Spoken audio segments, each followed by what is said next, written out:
I just realized that that my microphone has been muted this entire time. So yeah, let's try this again. Um, Good morning, hello, and welcome to This Date in History, aka TDH. This show is all about the events that occurred to date in years past, both recognized by other historians, but mainly things we personally find intriguing enough for us to bring to you. The sources of this information come from the smart device application Today in History, What Happened Today in History, Historical Calendar, and the website onthisday.com. For links to those sources and music done by Carrera and anything else potentially interesting, check the underbar of the description below. Anyway, I am Aoxander, and today is Tuesday, aka Tuesday, aka Tuesday, February 7th, 2023. Man, the amount of comedy you missed at the beginning, but I guess the entire beginning is comical in itself. Anyway, let's move up into the history, shall we? Starting us off in the year 457, Leo I was crowned Eastern Roman Emperor, the first to be crowned by the Patriarch of Constantinople. Alright, well that's pretty cool. Jumping on up to 1301, about 900 years later, we got some English history in that time. Edward of Caernarfon, later Edward II, became the first English Prince of Wales. Alright. 1550, Giovanni Maria del Monte was elected Pope Julius III. Julius III! 1659, King Philip II formed Inquisition in South America. Alright, well nobody expects the Spanish Inquisition, especially when they're wearing felt thimbles on their head. In 1653, Nicolas Fouquet was appointed France's Superintendent of Finances. Alright, and look at that collar, it looks like he's wearing the top of a helmet as neck protection. Then we got some music history. In 1668, Dutch Prince William III dances in a premiere of Ballet of Peace. Alright, so the king himself is dancing on stage. That's pretty cool. Like, you know, I would love to see stuff like that. 1783, Great Siege of Gibraltar, launched by France and Spain against a British colony during the American War of Independence, was lifted after 3 years and 7 months. So yes, while we were fighting the redcoats out here in North America, the Gibraltar, the Rock of Gibraltar area in southern Spain was under siege. It's 3 years, 7 months. That's rough. We got another historical event here in 1812. Poet Lord Byron, 6th Baron Byron, made his maiden speech in House of Lords. All right, he was a romantic poet. So this is when the first speech he made. So, got a historic publication in 1836. Sketches by Boys, Essays, was published by Charles Dickens. All right, and his actual name was well, I guess it was Charles Dickens. I was thinking about somebody else. 1839, Henry Clay declared in Senate, quote, "I had rather be right than president," end quote. Hey, that speaks volumes right there. It says that not necessarily, is the president always right. Oftentimes he's actually wrong. 1845, the Portland vase, thought to date from the 1st century BC, was shattered into more than 80 pieces by a drunken visitor of the British Museum. Wow. Wow, he broke that. Jeez. That must have been an embarrassment. So, thankfully though, they restored it. But you can see where it was cracked and all that stuff. That's a real shame, but they fixed it, so that's good. Moving on up to 1882, the last bare knuckle champion, John L. Sullivan, knocks out Paddy Ryan in Mississippi. Yep, John L. Sullivan. A real rough and tumble guy. We got some baseball history. In 1908, Philadelphia A's manager/owner Connie Mack sold future Baseball Hall of Fame pitcher Rube Waddle to the St. Louis Browns for $5,000. Huh. Alright, well, I guess that was a pretty good amount of money back in that time, so, what was $5,000 in 1908? Let's see. $5,000, 1908, would be the equivalent of, let's see here, 5,000 would be the equivalent of $354,116.40. So, that's actually really low in comparison when you think about it. People are being sold, for like tens and hundreds of millions and stuff like that. Oh, we got the debut of The Tramp. In 1914, Charlie Chaplin debuted silent film character The Tramp in Kid Auto Races at Venice. Alright. 1924, Benito Mussolini's Italian government exchanged diplomats with USSR.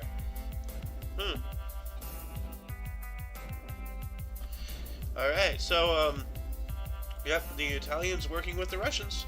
You know, they weren't really allies, but they were like, you know, the Axis and the Soviet Union were friends for a little bit. You know, they did start the war together against Poland. Got a film premiere here in 1940. Walt Disney's second feature-length movie, Pinocchio, premiered in New York City. Alright. All the way back then. Huh. So I wonder if that's the same one that's on VHS. I'd assume so. 1 year later, 1941, Frank Sinatra and Tommy Dorsey Orchestra recorded Everything Happens to Me. Huh. Alright.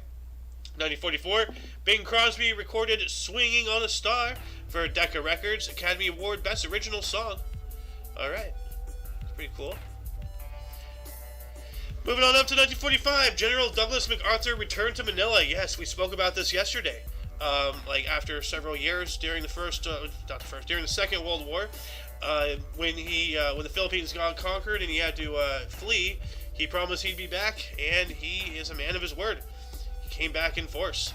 1948, Omar Bradley succeeded Dwight Eisenhower as U.S. Army Chief of Staff. That's, yeah, Bradley, you know, really, really good general.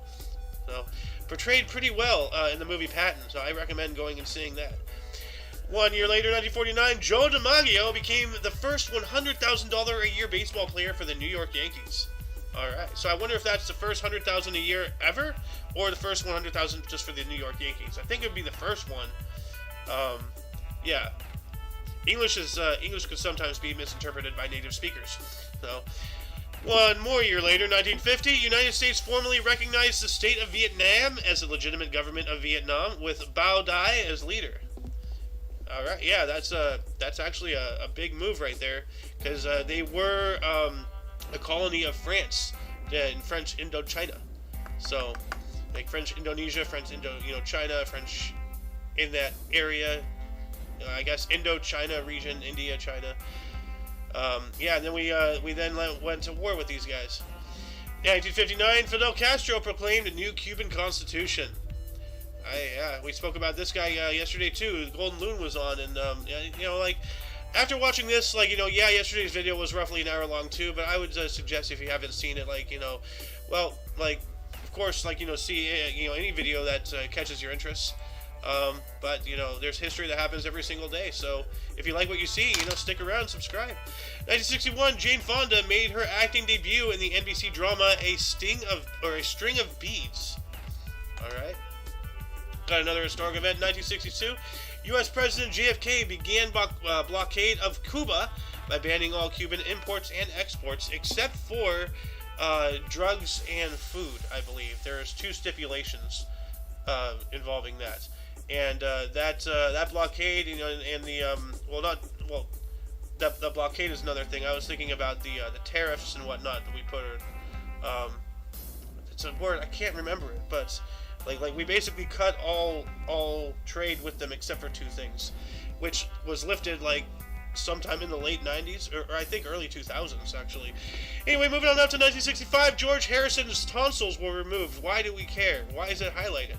There's so many better things that should be highlighted or even reported about than this. I don't care about George Harrison's tonsils.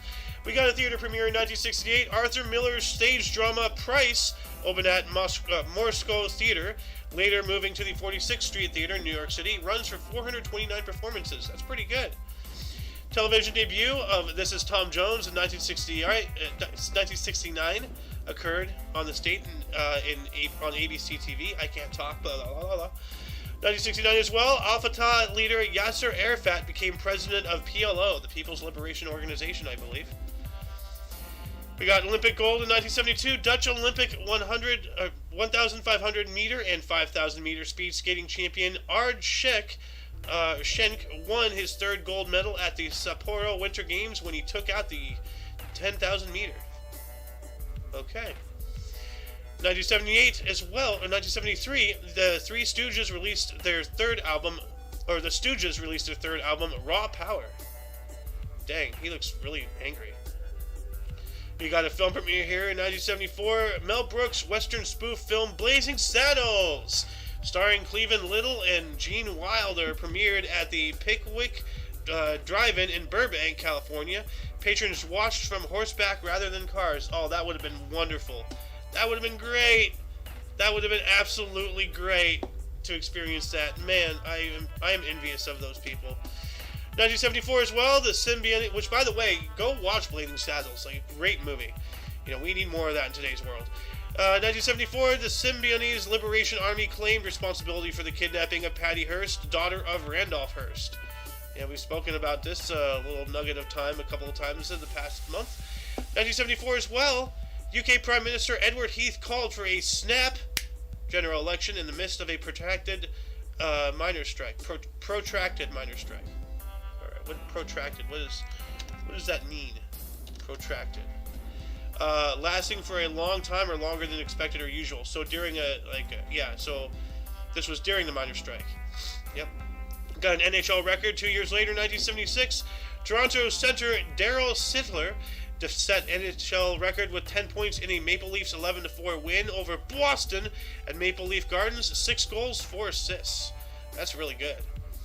Music concert 1980. Pink Floyd premiered their live version of The Wall at the Los Angeles Memorial Sports Arena in Los Angeles, California. And that's a great album. And apparently there's a movie about it, so I gotta watch that. 1984, Michael Jackson awarded a 4-foot-high platinum disc by CBS. Okay. 2 more years later, 1986, Corazon Aquino defeated incumbent Filipino dictator Ferdinand Marcos, but fraudulent returns gave the election to Marcos. Okay, well, you'd think that the dictator, would be the one committing fraud. That's strange. 1986 as well, Haiti's president for life, Jean-Claude Duvalier, fled to France. Henry Nemfi became the leader of Haiti. Oh, yep. Good. Get rid of the despots. 1987, Madonna's Open Your Heart single went number 1. All right. While that was going on, in 1987 as well, U.S. Male Figure Skating Championship was won by Brian Boitano. What would Brian Boitano do if he were here right now? 1988, 38th NBA All-Star Game, Chicago Stadium, East Beast West, 138 to 133, MVP Michael Jordan for the Chicago Bulls forward. 1989, 40th NHL All-Star Game, Northlands Coliseum in Edmonton. Campbell Conference defeated Wales Conference 9-5. MVP Wayne Gretzky of the LA Kings center. Great hockey player right there. While that was going on in 1989 as well, tennis superstar Bjorn Borg apparently attempted suicide in Milan. Ooh, that's rough. Sorry to hear, that you try to do that. And good, you're still alive, so keep on going. Keep on going, Bjorn, man. If you ever need help, there's people out there. 1991, Bob Knight, Larry O'Brien, Tiny Archibald, Dave Cowens, Harry Gallatin, and Larry Fleischer were elected to the NBA Hall of Fame. Yep, that's the face I expect. Whoa, hell yeah! 1992, Mike Tyson testified in his Struggle Snuggle trial. Eesh.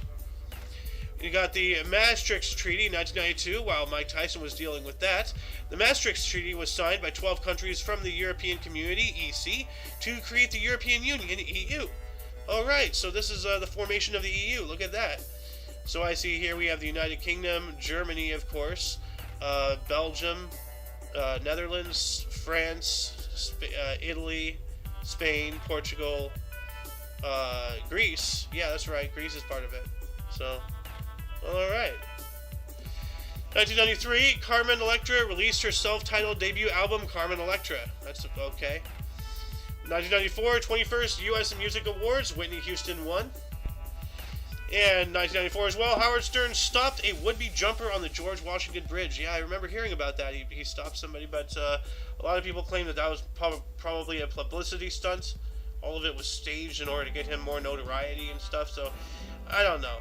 In today's world, I don't know. Either side, it's just as much chance to be true. 1995, bluegrass and country musician Alison Krauss released her compilation album, Now That I've Found You. Okay. While that was going on, 1995 as well, last day of the Test cricket for Graham Gooch and Mike Gatling. The Gooch! No, they lost the Gooch. While Australia was losing the gooch, 1995 is double as well. Mercury Nashville Records released The Woman in Me, the second studio album by Shania Twain. Billboard Album of the Year, 1996. I knew someone named Shania, and she absolutely hated her name because of Shania Twain. Really funny, but yeah, turned out to be a psychotic individual. 2006, Uma Thurman was named Knight of the Ordre des Arts et des Lettres of France for outstanding achievement in the field of art and literature. All right, cool, dude. Like, put that, on a bookshelf. Awesome. 2010, Super Bowl 44, I believe. Sun Life Stadium, Miami Gardens in Miami, Florida. New Orleans Saints defeated Indianapolis Colts 31-17. MVP Drew Brees, New Orleans quarterback. Okay, I know I read that weird, but 1 year later, 2011. Why does this guy look so much like Justin Trudeau? Yeah. Laureus World Sports Awards, Emirates Palace, Abu Dhabi, United Arab Emirates. Sportsman Rafael Nadal. Sportswoman Lindsey Vonn. Team Spanish men's national football team. Okay. 2018, missing Nigerian painting masterpiece of life, Princess Adututu Ademilui by Ben Iwano was announced rediscovered in Lisbon. So, let's see here. Let me see what that looked like here. Images. Oh, this one. Okay, we were talking about this. So I wonder if this is correlated, because like a couple days ago we spoke about this. Saturday, I believe, actually. So, anyway, that's interesting. Yeah, I remember his face now. Okay. We got Super Bowl 55. 2021, Super Bowl 55, Raymond James Stadium in Tampa, Florida. Tampa Bay Buccaneers dominated defending champion Kansas City Chiefs 31-9. MVP Tom Brady, Bucks quarterback, Brady's record 7th SB win, Super Bowl. All right. Oh, I guess it's Super Bowl time. Was the Super Bowl last Sunday, or is it coming up? I don't know. Anyway, another Super Bowl here. 2021, The Weeknd became the first Canadian solo artist to headline the Super Bowl halftime show during Super Bowl 55 here. All right. And on this date, just last year in 2022, French President Emmanuel Macron met with Russian leader Vladimir Putin in Moscow amid buildup of Russian troops in the border with Ukraine. We all know how that ended up. Wow. It's always interesting just looking back, just 1 year in history even, and just seeing how much things have either changed, stayed the same, or gone absolutely batshit. So, anyway, before we move on up into Births and Deaths, audience, was there any articles that grabbed your attention more than most? Anything that you wished I had elaborated more on here? Anything you would have liked to say had you been here? Start a dialogue in the comment section. Anyway, while you think about that, I'm going to continue on into births here, starting us off in the year 574. We have Prince Shotoku, Japanese Rigan and politician who promoted Buddhism. Horiji Temple died 622. We got Thomas More, 1478, was an English philosopher, Renaissance humanist, author of Utopia, and statesman, Lord Chancellor from 1529 through 32.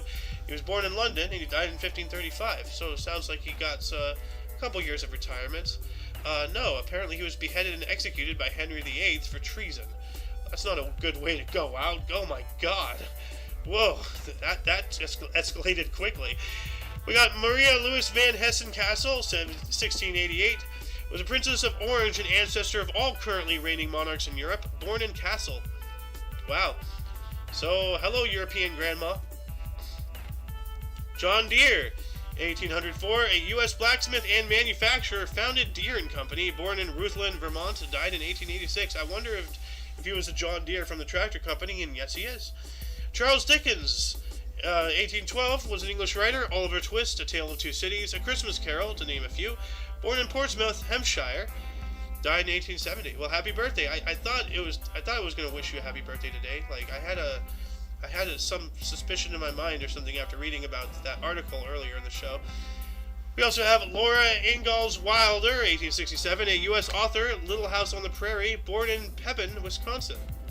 Died in 1957, so she was 90 years old. Yeah. Alright. Who else do we have here? We got Oh, Desmond Doss. 1919, a U.S. soldier and first conscientious objector to receive the Medal of Honor who was the subject of the film Hacksaw Ridge, born in Lynchburg, Virginia, and he died, unfortunately, in 2006. May you rest in peace. But, yeah, real badass guy. Went into war without a rifle. So, Hacksaw Ridge, that's a movie I have got to see. Maybe I'll do that some point soon. But, yeah, thank you for your service. Anyway, moving on up to Dan Quinsbury, 1953, a U.S. MLB player, 5-time AL saves leader. AL is American League. Born in Santa Monica, California. Hey, and he died in 1998. Oh, no. All right. We also have Garth Brooks, 1962, a U.S. country singer. No fences, friends in low places. Born in Tulsa, Oklahoma. He is 61 today. Happy birthday. Chris Rock. Hey. The guy who got slapped by Will Smith. Happy birthday today, 1966, U.S. comedian, SNL, Saturday Night Live. CB4, Everybody Hates Chris, born in Andrews, South Carolina. We have Steve Nash, 1974, Canadian Basketball Hall of Fame guard, NBA MVP, 2005, 2006, 2000. Oh yeah, 8 times NBA All-Star, Dallas Mavericks, Phoenix Suns, LA Lakers, and coach of the Brooklyn Nets. Born in Johannesburg, South Africa. Ashton Kutcher, 1978, a U.S. model, actor. That 70 shows, Kelso, Punked, 2.5 Men, 2011 through 15, and venture capitalist, born in Cedar Rapids, Iowa. Oh yeah, that guy. Yeah, he played the cousin of Charlie after they got rid of him. Matthew Stafford, 1988, a U.S. football quarterback, Super Bowl 2022, LA Rams, Pro Bowl 2014, Detroit Lions, born in Tampa, Florida. All right. Moving on up into deaths, we have 590. Pelagius II was a Gothic pope from 579 through 90, died from the plague. So Pope Pelagius. I read it as Pelagius. Wow. We also have Gustav IV Adolf. 1837, was the King of Sweden from 1792 through 1809. Died of a stroke at 58. Wow. Looks very French. We also have Harvey S. Firestone, 1938. A U.S. manufacturer and founder of the Firestone Tire and Rubber Company, dies at the age of 69. So wow, so on the anniversary of John Deere's birthday is the death of Firestone. That's a really interesting, side thing. I don't know what the word for it is. You understand what I'm saying. Anne Moreau Lindbergh, 2001, a U.S. author and aviator, gift from the sea, died of a stroke at the age of 94. I wonder if she was the wife of Charles Lindbergh, or the daughter. Maybe wife. No. Oh, yep. She was the wife. All right. Moving on up, we have Albert Finney, 2019. English actor, the dresser under the volcano, died at the age of 82. Frank Robinson, 2019. A U.S. Baseball Hall of Fame outfielder, manager, 14-time MLB All-Star, National League MVP 1961, American League MVP 1966, World Series 1966 and 70 for the Baltimore Orioles. Died of bone cancer at 83. Ouch. Ouch, that sucks. Well, that's going to conclude the show. Once again, you can check the underbar of the description for any links you may find interesting, including but not limited to all things OMNI Coalition. For your dose of passive events daily, we stream every day at 10 in the morning Pacific time, uploading it on our other platforms at somewhere around 11 to 12. Anyway, for all of you and all of us, I am Xander, and you are you. And until you catch us tomorrow, don't forget to look right and left at every intersection, rate 5 thumbs, and subscribe. Toodles!